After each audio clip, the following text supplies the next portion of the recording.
ஒரு காலத்தில் ஒரு ஆற்றருகே சில சிறிய விலங்குகள் வாழ்ந்தன. அங்கே ஒரு தவளை, ஒரு பறவை, ஒரு எலி, ஒரு எறும்பு, ஒரு லேடிபக் நண்பர்களாக இருந்தன. ஒரு நாள் கனமழை பெய்தது.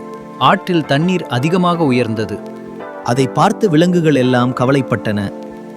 பறவை கேட்டது, நாம் இந்த ஆற்றை எப்படி பாதுகாப்பாக கடப்பது? தவளை சிரித்து சொன்னது, நாம் எல்லாரும் சேர்ந்து உதவி செய்வோம். தவளை தண்ணீரில் குதித்து ஆற்றின் ஆழத்தை பார்த்தது. எறும்பு ஒரு சிறிய குச்சியை கொண்டு வந்தது. எலி அந்த குச்சிகளை ஒன்றாக கட்டி வைத்தது.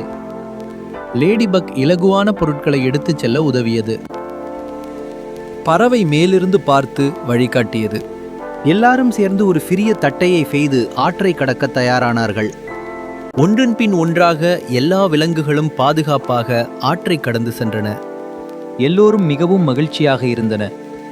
நீதி, ஒற்றுமையே பலம். ஒருவருக்கு ஒருவர் உதவினால் வாழ்க்கை எளிதாகும்.